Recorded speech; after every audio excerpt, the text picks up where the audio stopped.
Today's episode is proudly sponsored and brought to you by our good friends at Pet Matrix Premium Canine Supplements. Straight Up Dog Talk is so excited to be partnered with Pet Matrix and jump into their family. After exhausting several other pet supplement brands, I am getting the support and results I have been searching for both Toby and Fitz. Pet Matrix supports all three pillars of canine wellness using their Cell Matrix delivery. It delivers nutrition directly into the cell. If you're looking for a supplement that pairs with nature and science, look no further and get your dog on Pet Matrix today.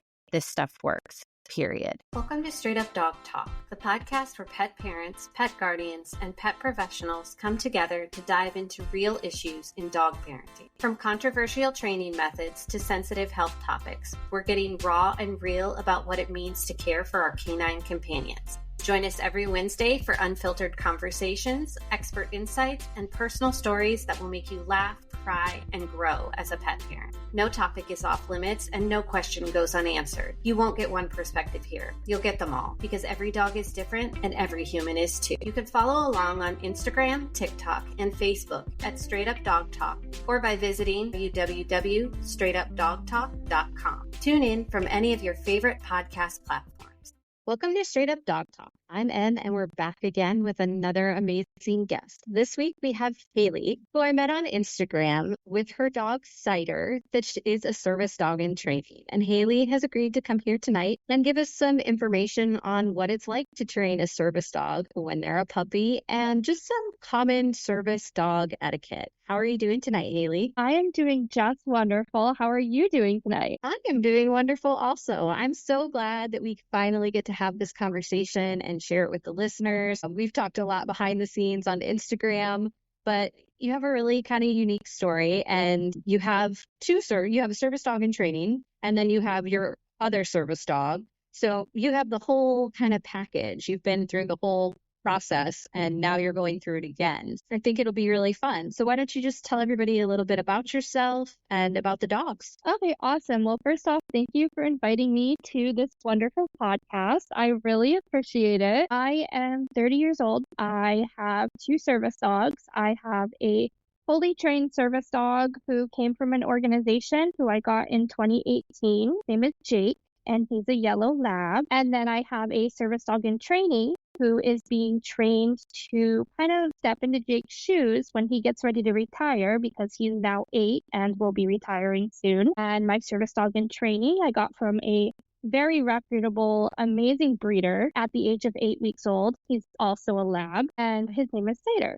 And so they are both wonderful puppers, and they're both very good. And I'm really excited to kind of come on and share with you guys about them and hopefully help spread some more education and awareness on service animals. I think that the problem with the service industry is that there's so many gray areas and that there aren't really any legitimate rules or certifications or anything that you have to do. There's lots of things that are recommended to do, like the Canine Good Citizen program is recommended by the ADA, and just basic obedience things. And they're not easy evaluations to get through, but I mean, that's kind of the point, right? You want your dog to be very chill. And not every dog is able to be a service dog. And first of all, that's okay. We don't want to push a dog to do something that they don't enjoy, because now we just have a dog that's nervous or upset or a combination of both.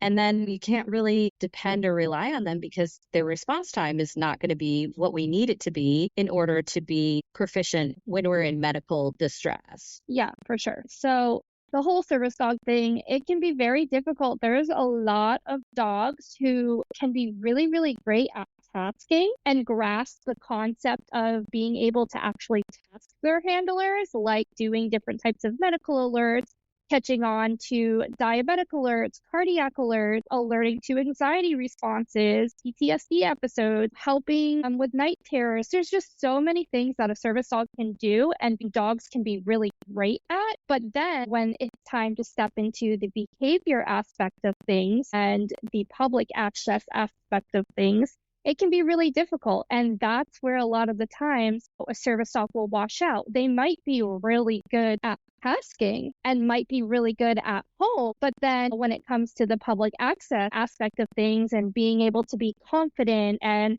not stressed and well-rounded in so many different types of situations. Because trust me, when you're out and about with a service dog, you will come into so many different types of situations. And being able to have a dog that can be reliable and be trusted to behave properly in all different types of situations. And don't get me wrong, service dog, fully trained or not, do make mistakes. It is okay for that to happen, but it goes into, is it just a mistake? Or then you have that fine line, oh, my dog made a mistake. That's fine. But if it's a continuous thing that's happening over and over and over again, and you can't get a handle on it, then that's a different thing. And so, like I was saying, it just goes into, my dog might be really good at tasking, but the behavior and confidence and everything else needed to be able to be an actual service animal out in public might not be there. And so that's where people really struggle. They'll be like, oh, my dog is so great with all of its tasks. It's a service dog. But it's in reality, it might not be ready because it can't handle high stressful situations. It gets stressed out easily. There's things that spook it. And when you're training a service dog, that's bound to happen. And let me tell you, as someone who's training a service dog themselves, it happens a lot.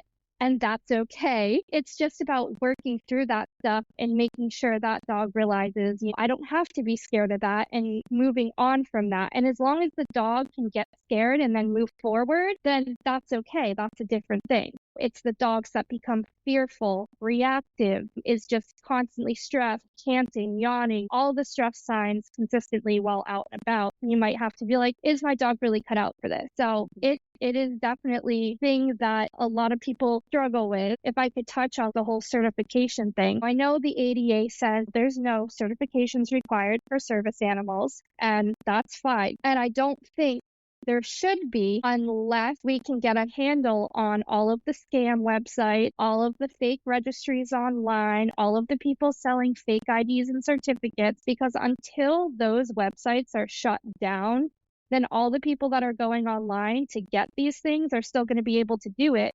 And whether or not the ADA requires a certificate or registration, ID, whatever it may be, themselves, all these people are still going to be able to go spend $50 online and get a cheap fake certificate and be like, yeah, here's my certified dog. And then businesses are still going to be like, yeah, it's legit. I think that that's a majority of the problem right there, is that the ADA needs to take responsibility here in this situation and say, okay, we have a registry, or we have a this, or we have a that. And anything that doesn't specifically say this on this card, here's an example of it, or here's a copy of the document that you have to have, whatever, that these sites, and even Amazon, you can go on Amazon and buy a vest. And that's another thing. I've had a conversation with people who make service dog vests and leashes and things like that. A lot of them are totally willing to sign up and get authorized to sell service dog. I'm authorized to da-da-da. They're all totally fine with that. None of the people who are makers care about that. They would prefer to know that they're selling their equipment to somebody who is a legitimate service dog versus being part of the problem. And like I said, I've spoke to several of the makers, and they're all totally fine with that. They're like, okay, well, yeah, we'll pay a membership fee, or we'll do whatever. And I think that is just something that unfortunately is going to have to come down the tunnel. And I think it will at some point, with the way things are changing. And I know that there's some airlines that are talking about changing things for service dogs and who's really allowed and all that kind of stuff. But I want to go back to what you were saying about obedience and tasking, because I think that a lot of people don't realize that obedience and a strong foundation of skills and socialization should be your first priority. Because if your dog can't go out and about with you, then teaching them to task is great, and they can help you at home, but it's going to be totally useless to you in public if they're going to freak out. And like you said, you've had all manner of things happen to you. You've had all kinds of people walk up to you, ask you questions, try to pet cider, but you've had really good interactions and you've had some kind of not so good interactions. So this is kind of a mixed bag when it comes to that. When you started training Cider, how did you start? Where did you start? When he came home to me at 8 weeks old, the first thing I was really focused on when he first came home is just making sure he was comfortable with me and comfortable with the environment in our household. It was a lot for him. He came home. There was another dog here. We have 2 cats, and we had a bearded dragon. We had a full household. My fiance who lives here, plus I have a friend slash roommate who stays with us. So it was very different for him. He'd never seen cats before. He'd never been to a house like this. He'd never known anything different. So when he first came home, it was really important to just really get him familiarized with the people here and comfortable with me, bonding. Spent a lot of days when he first came home where I would hand feed him his meals so we could bond. I don't think I fed him in a bowl or anything until he was at least 13 or 14 weeks old. Until then, I was hand feeding him meals or using them for training sessions, using them to get comfortable with things. I would literally just go out in the living room and sit in front of him and just let him take kibble out of my hand when I first got him. I just really wanted him to get used to me, used to things going on around. The cats would go up to him and I would just feed him kibble when he didn't react to the cats walking around him, just him getting used to that. I would take him outside. Anytime he went to the bathroom, that's another thing. I'd feed him kibble. And I got him in the dead of winter. So when he was at the breeders, he never actually stepped foot in snow until he came home with me. The snow was very different for him when he first got here. He was like, oh, I'm supposed to go to the bathroom in this? What? I was surprised. He did great. He didn't have any accidents for the first few weeks he was here with me. He did great. Of course, I brought him out every hour. That's the fact.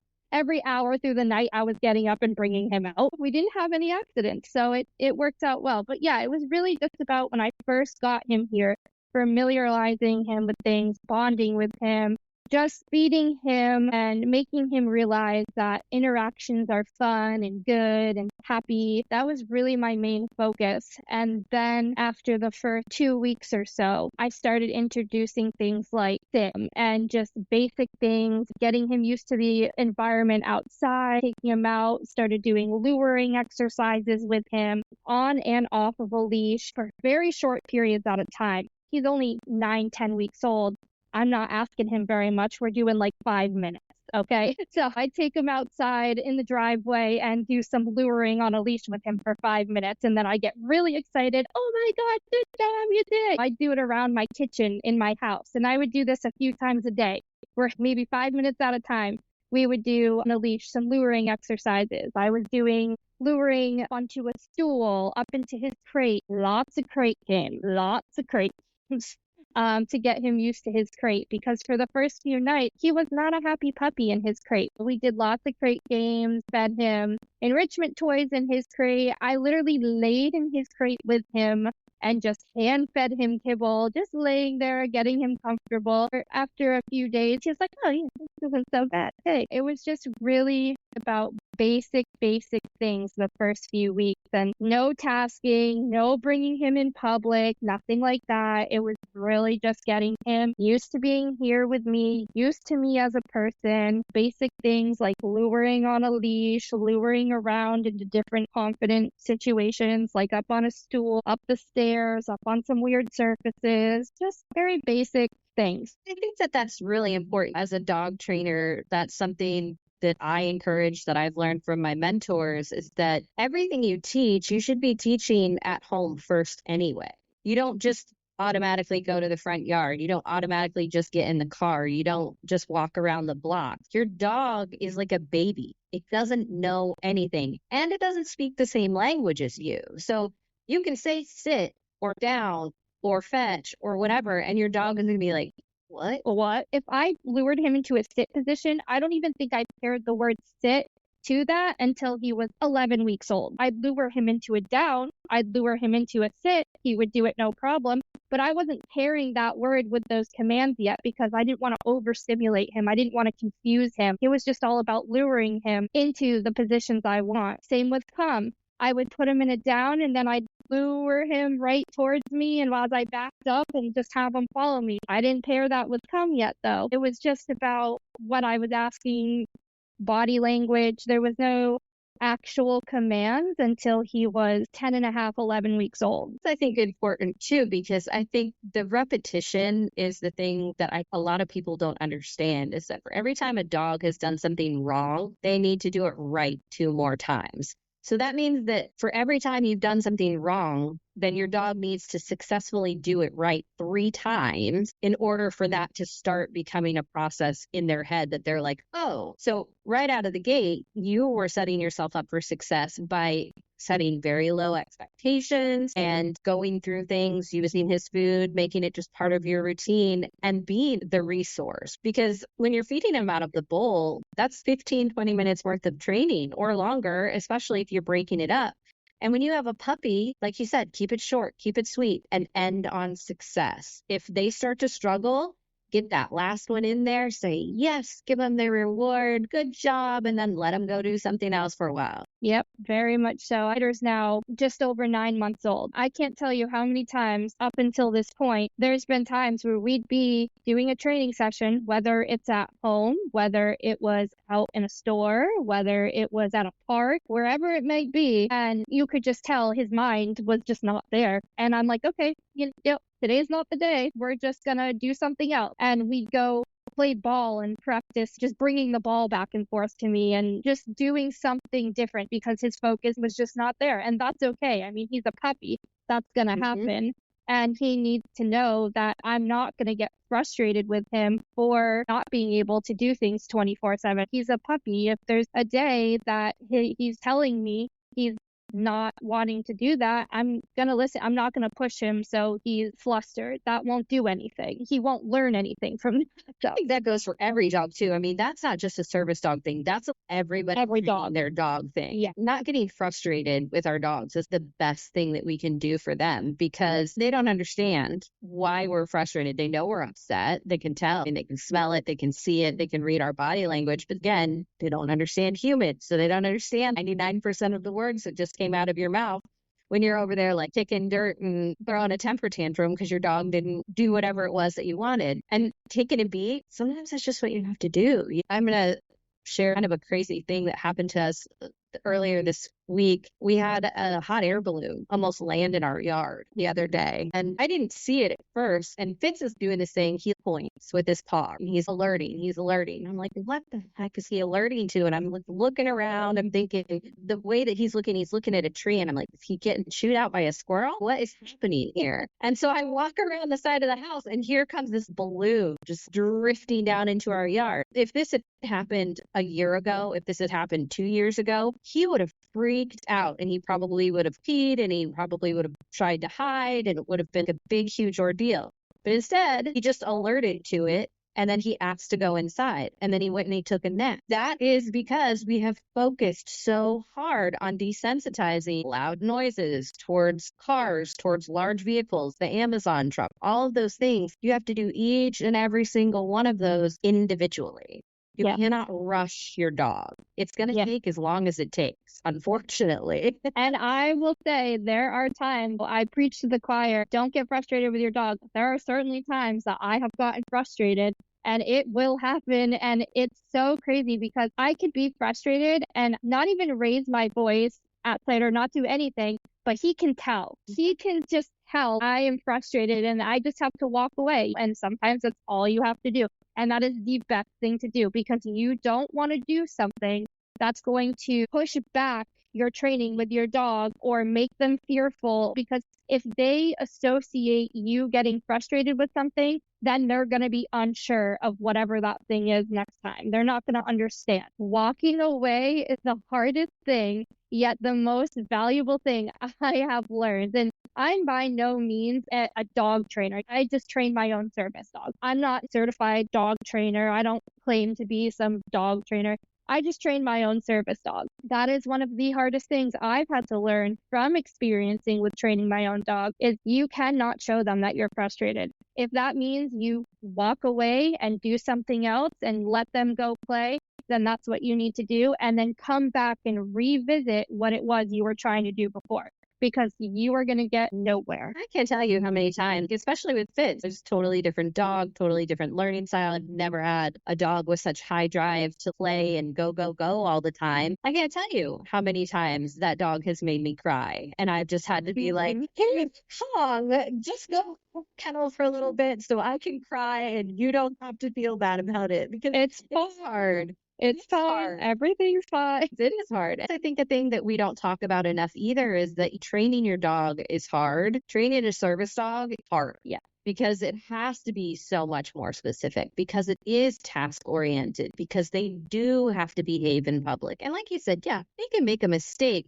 but they can't be howling in the Home Depot, and they can't be trying to get into the bacon at the grocery store, whipping at people or looking for attention from people. They have to behave a different way because they do have a higher standard than a regular pet dog does. Yes, they are dogs. Yes, they can be silly and make mistakes. And yes, they do need rest and they do need breaks and they need days off. But for a service dog, 99% of their life is working because that's what we've trained them for. And most service dogs love it. They love it. They love it when they're working. They're like, yes, I'm all in. Oh, I'm alerting to you. And they're happy when they're alerting to you, even though you're in medical distress. They're like, I did it right. Yes, here's your reward. Thank you. Let me take my pill or give myself a shot or whatever it is that you need to do. The thing is, you have to remember is that even though you are in medical distress, you still have to be positive and reward the dog because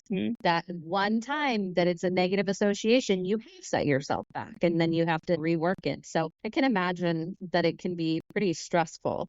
Why don't you tell us a funny story about Cider and his training that was maybe an interaction, maybe not an interaction, that was positive and funny? Oh, there's so many with him. He is an absolute character. He's definitely a goofy boy. Love him to bits, and he is at his adolescent stage in his puppyhood right now. So he can be quite the character, especially right now. Cute too. So that's the combo. Yeah, he's cute, and thank God he is. We'll say that. There's definitely been some funny moments. Now, when it comes to doing training, a lot of the times now that he's older, I let him make his own decisions. I'll give him the opportunity to make the correct decision before I correct him. As a funny story, the other day we were in the grocery store, and there was one of those robo cleaner, and it goes around the grocery store, and it looks like this. It's literally like this giant. I'm trying to describe it for you guys. It's like this giant,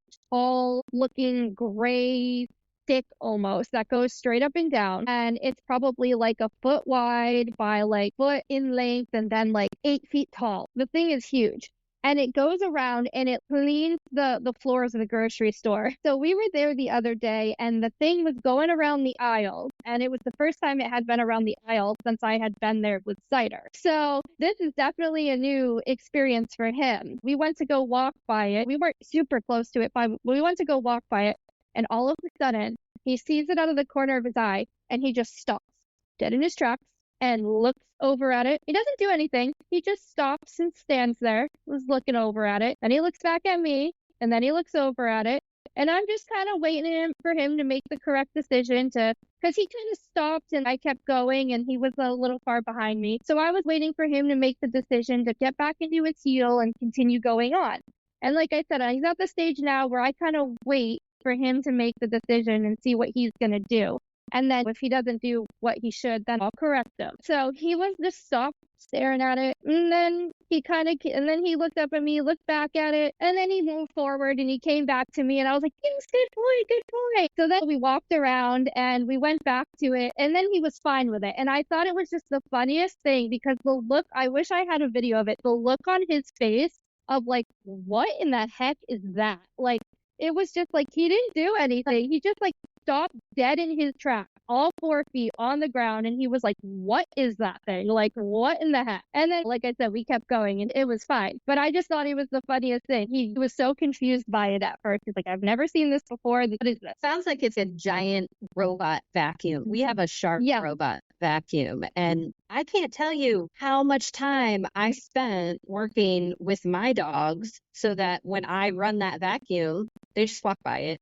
They walk around it. It doesn't matter. If it bumps into them, they're like, oh, and then they move. But we worked on that. We practiced that because I knew that they were both going to not like it. And they necessarily don't like it still, but now they don't bark at it or cower from it or freak out about it. You have to, like you said, that was the first opportunity you had and you gave him the choice. So when you said correct, I would like to know how, when you say you would correct him, what does that look like?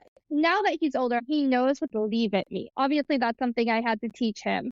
But he knows what leave it means. And basically, if I go to correct him, I tell him, Cider, leave it. And then if he doesn't listen to the leave it, which normally he does, he's very good. He's very good about leaving things when I tell him to leave it, which I am so grateful for. He's like the best at it. But if I tell him to leave it and he's like, I'm not really listening to you right now, sometimes I'll take a piece of food and I'll lure him back into the position I want him in, or I'll lure him away from whatever the distraction may be. Sometimes if somebody comes up and starts talking to us and they stand right next to him and he'll stick his nose up in the air and try and sniff, I'll be like, Cider, leave it. I'll let him make the decision to stop. And if he doesn't, I'll just reach my hand down with a piece of kibble and I'll correct him from not sniffing up in the air, sniffing towards them. And then that's the end of that. When I say correction, it's a very loose term that I use, but it's just basically luring him. And this is why luring was so important when he was a puppy. It's basically luring him back into a position I need him in, or away from the distraction, or getting his attention back on me, whatever it may be. For you and for everybody else, that's called a positive interrupter. You're giving him an option to do the right thing. And then if he doesn't, then politely interrupt him with positive reinforcement and say, look, exactly. Instead, it's very effective and it keeps everything positive and happy and flowing the way that we want it to, right? So yeah, how you train is how I train. We've had this conversation before. And I think that it's just one of those things where sometimes people are like, well, what does that mean? And how does that look? So if anybody wants to look up positive interrupter, there you go. That's what the terminology is for you. So tell me the worst experience that you've had with him in training. With him in terms of him, or the worst with people? With people. Okay. Mm-hmm. Okay. There's been, in the short time that I've had him, I've had more crappy experiences with people than I have in the 6 years I've had Jake. And that says a lot. People see a puppy and they're like, my God, it's a puppy. And it's like, no. I would say we've had a lot of issues with workplaces and access issues, unfortunately. And I think probably the biggest issue we've had is off-leash dogs. Now, we had an issue inside of a Home Depot with an off-leash German Shepherd that came running up to him. At the time, he was 5.5 months old. He's never been reactive or fearful towards dogs, which I am so grateful for. I did a lot of training with him up until this point, just being around all different types of dogs, and I think that's really helped. But he's never been reactive and fearful towards other dogs, and I am just so thankful for that. He's such a good boy. He's never barked at another dog. He's never lunged towards another dog. Nothing. We had this off-leash German Shepherd come running up right into his face. Then he tried to get away from the dog by moving around me, and the dog just followed him, chased him in a circle. And so I grabbed the dog. He had a choke collar on, and I didn't choke the dog by any means. I just grabbed him by kind of like the scruff of his neck to get him to stop running after Cider. I was like, hey, can you please get your dog? I have this video on my social media. So for anyone who wants to go look at it, it is on my social media pages. And you can see what happened. But I was like, hey, please get your dog. And the guy was like, oh, he's fine. He's fine. I'm like, no, your dog needs to be on a leash. We're in a store. He's like, it's just a department store. He's fine. He's friendly. I'm like, it doesn't matter. My dog's a service dog in training, and I don't want an unfamiliar dog getting up in his face. I don't know your dog. Like, so finally, shooed the dog away, and he started running back the other direction. And the guy that was with the guy that owned the dog just grabbed the dog. I don't even think the guy had a leash in the store with him, because the other guy just held the dog by the collar at the front of the store until the guy was done. And I think one of the things that bothered me the most was not only was he just so oblivious and rude, the workers did absolutely nothing. And that's a whole nother issue in itself. Don't get me wrong. I'm not expecting a worker to jump in between the two dogs. God forbid if a dog fight ever broke out or something really messy was happening. I'm not expecting a worker to jump in between the dogs or do anything in that sort of thing. But if a dog is clearly out of control and not behaving in a store, then they need to ask the person with the dog to remove the dog from the store. End of story. Doesn't matter, especially in a non-pet friendly store. There's some Home Depots in the United States that are pet friendly, and there's a lot of Home Depots that are actually not pet friendly anymore. And the Home Depot that I was at was actually not pet friendly. So I had to go through this whole thing. None of the managers, none of the workers, they don't enforce it at all. They say as long as the dogs are well behaved, they let them in. And that's great. But this dog is not well behaved. He's not on a leash. And I want to know why none of the workers or a manager came over, which there was tons of workers and one of the managers standing right there watching the whole thing. Why none of them said, hey, can you take your dog out of the store if you can't put it on a leash? At least nothing was done about it. That type of thing is so frustrating to me because there's so many uneducated employees and managers, but I also think there's a lot of educated employees and managers who just don't do anything. And so that was just one of the many situations I've had with him with off-leash dogs. And I can count, we've had 7 different encounters with an off-leash dog in his 9 months. Let's make this really clear, just to make it really clear. The off-leash, my dog is friendly, guys, is not acceptable.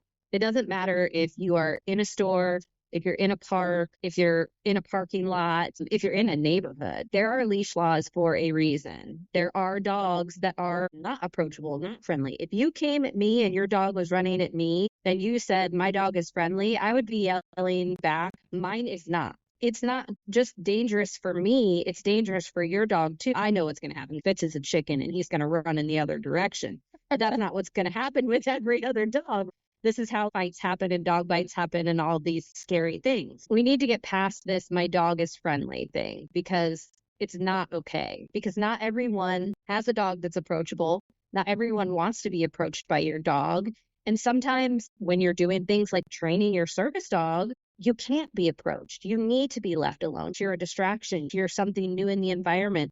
But that's already challenging enough without the dog chasing your service dog around you. I remember when I saw that on your Instagram, I was just like, I cannot believe this. The guy's just like, it's fine. We're in a store. He's fine. Why would you even want your dog if it can't be controlled with your voice off leash in a Home Depot? There's so many things in that store that's dangerous to your dog. Machinery, wood, chemicals. There's just so much in Home Depots. I just don't get it. That's just so dangerous, not only for other people and my dog, but your dog as well. Think about it. They get loose in a section that has lumber and something falls over. Right. And that's dangerous for employees, for the dog, for everybody. So that's one of those areas that we definitely need to be a little bit more mindful in. I do want to touch on one more thing. We have a little bit of time left, but I want to go over this because I think this is one of the things where people get lost. And you said there are places that allow and there are places that don't allow, but the problem is that there isn't the education. So let's talk about qualifications for a service dog and let's talk about the letter, because it is my understanding the letter of medical necessity is something that you should have on your person or your dog at all times, and it should have emergency contact info, it should have a list of medications, and it should have information on what to do if the dog comes to you and is asking you to come back to them. It should have some sort of instructions. That is my understanding of the situation. You have had a service dog for many years now. You're training another one. So if you could clarify any of that or comment on the letter of medical necessity and how you truly obtain one, not going through a website and talking to some random person and then saying you're allowed to have a service dog. If you could talk a little bit about that. Of course. To get a letter, you would go to your doctor. Some people say you can go to a psychiatrist, but I would go to your actual primary care doctor and tell them I have a service dog. A lot of the times doctors will recommend a service animal for you, or there are some doctors that actually aren't very educated on service animals, and you may obtain a service animal without your doctor knowing. When you have a legitimate service dog, you go to your doctor and say, hey, I have a service dog for, these conditions that your doctor knows about, obviously. And you just ask him to write a letter. They'll format it, they'll word it the way they do it. Each doctor does it differently, but it basically says this person has a service dog for their disabilities, and I recommend that the service dog is with them at all times when accessible. It's basically a letter saying the doctor thinks that the dog should be with the handler and that the handler needs the dog to be able to have a functioning lifestyle. It doesn't need to go into depth about what conditions you have exactly. Now, in terms of having something on you that says what can be done in an emergency situation, that goes based on handler. I think it's not a bad thing. I have a medicine bag inside of my bag, and in my med bag, I have a medical card that has some of my information on it, my allergies, emergency contact numbers, in case for whatever reason I was to pass out, go unconscious, somebody needs to call an ambulance for me, whatever the reason may be. I have a card that on my person at all times that does give some information if I needed help. Now, with that being said, for the ADA, technically, you see a lot of these things online, like if a dog comes to you without its human, follow it. Okay, that's true, but per the ADA, the dog should not be leaving the person who is down, unconscious, having a seizure, whatever it may be, to go find another person. And so this is another thing that's kind of a gray area, but per the actual ADA, that is not considered a task for a service dog because they don't want the dog to be running around while you're unconscious on the floor or seizing or in a diabetic episode, whatever it may be. The dog should be trained to stay with you all time during these episodes.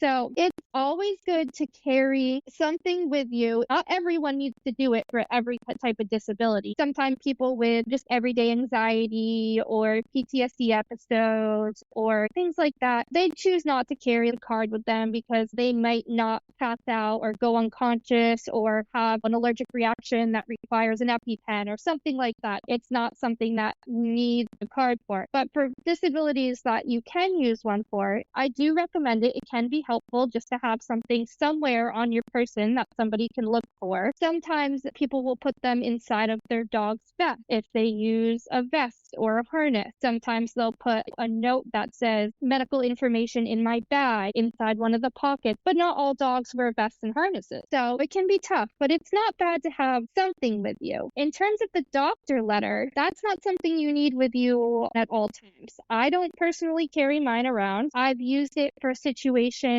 with schooling. I've used it for situations with airlines. I've used it for situations work-wise. Workplaces can request to see a doctor's letter. Landlords can request to see a doctor's letter. Airplanes sometimes can request to see a doctor's letter. Colleges, high schools, that type of thing. Those places can request to see your doctor's letter saying, oh, this is medically necessary for this person. However, everyday businesses, they can't request that type of thing. So I don't even bother carrying mine with me. I don't want to lose it. I don't want other people to see it. I don't even carry mine with me. But that's, in terms of my point of view from what I've experienced, that's how I see things in that type of situation. See, I agree with having the card that has the emergency information or your hospital of preference, or if there's an EpiPen in my bag kind of thing. I think that those things are really important because if your dog is trained and it's sitting there and it's barking and it's barking and it's barking and it's barking, eventually somebody is going to walk up and try to figure out what's happening. It might take 10 people, but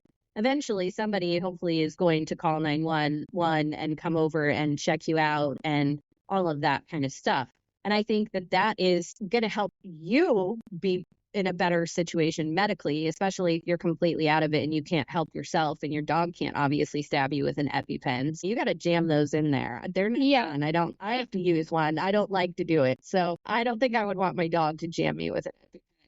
No. And it's also an ease of mind too, as somebody who also has very bad anxiety about certain things. Just having that with me in case I am alone. Now, I don't go many places by myself, but for when I do go places by myself, having that with me, it just kind of eases your mind. If something was to happen, this is very ease of access. Hopefully someone would look for something and it would be there. That's why I was under the impression that having it on the dog's vest was the best place to have it, just because more than likely the person is going to pat down the dog before they're going to pat down you. But you are right. A lot of people don't have service capes or vests or harnesses on their dogs. Another service dog trainer that I talked to, she said that sometimes they have medical alert tags on the dog's tag collar that says more information in the vest, or access code for emergency contact for owner's phone is this, or whatever, and it's on the dog tag so that people know where to look. She said a lot of people are going to take the dog's collar and say, okay, what's this dog's name, and try to go from there. That's actually kind of smart. I had never thought about that. I just think it's really interesting. Everybody does things a little bit differently.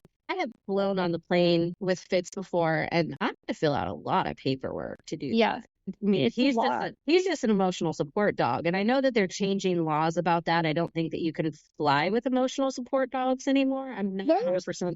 Some airlines that are pet friendly, that obviously they're pet friendly, they allow ESAs and the pets and stuff. But if it's a non-pet friendly airline, as far as I know from the things I've read and understood, if the airline is not allowing pets, then it is strictly just changing to service dogs only, which kind of stinks because emotional support animals on airplanes wasn't necessarily a big deal. It's just there's so many people that ruined it for people who have legitimate emotional support animals that would need to travel with their owners. It's just made this big mess, and now everyone loses, because going back to the whole service dog thing, it happened with emotional support animals and service dogs. There's so many people who are claiming they have an emotional support animal, thinking it's the same thing as a service dog, and they're like, I'm going to bring my yapping Chihuahua emotional support animal into Walmart with me, or my pit bull mix emotional support animal into Target with me, and the workers aren't educated to know the difference, and they're like, yep, it's my ESA with its ESA vest on, or service dog vest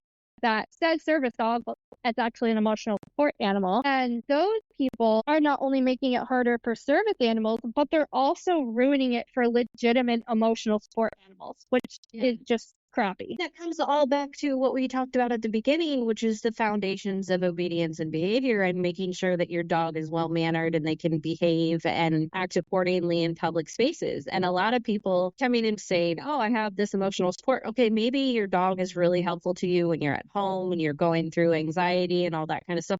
That doesn't mean your dog is good out in the world. And if you haven't practiced it and you have taken your dog straight from your living room to Target and you're expecting your dog not to have some kind of feelings about it. Yeah, the emotional support animals aren't even allowed in most places, aren't even allowed in non-pet friendly stores. Now, I know that there are some states in the United States that are a little more lenient. I think California, New York, I think those are just two of the examples. They're a little more lenient for their state laws on where ESAs can go. Some business owners that have coffee shops and things like that decide the emotional support animal. Well, that's up to the owner's discretion. But when it comes to Walmart, Target, grocery stores, things like that, technically, per the law, emotional support animals aren't even allowed to be in those places. And so that's where you have uneducated people that are saying their dog's an emotional support animal. But if they really actually knew anything, they would know it doesn't matter. You can tell me your dog's an emotional support animal, but technically, with you just saying that, it's not allowed. But again, it goes back to not only the people who have the animal being uneducated, but the employees themselves being uneducated because they won't do anything.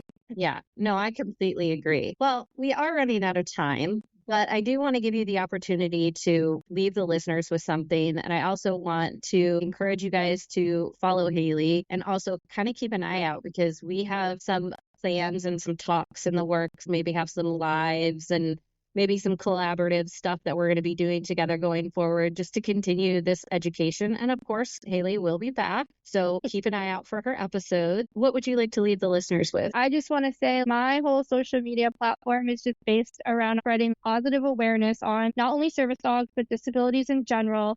And I always tell people, if you ever have a question, feel free to reach out to me. I will do my best to respond. I don't always see all my messages because between Instagram, our Facebook, our TikTok, our YouTube, we get a fair amount. So I don't always see all of them, but if you do have a question about your dog or training or anything like that, I will do my absolute best to always answer and see what I can do to help in any way that I can. Listen to your dog. They'll always tell you how they're feeling no matter what. It's really awesome to work with other people with disabilities who understand this lifestyle. I don't highlight that about myself a whole lot because that's not necessarily what my main platform is. Mine is more about just education about dogs in general and training and stuff like that. I am legally disabled, and it is really important to talk about these things because we do have some harder obstacles that we have to overcome sometimes. And unfortunately, it happens a lot more in the service dog area than you guys think. So if you need anything, reach out to Haylee, reach out to me, ask your questions, and we will see you guys next week on Straight Up Dog Talk.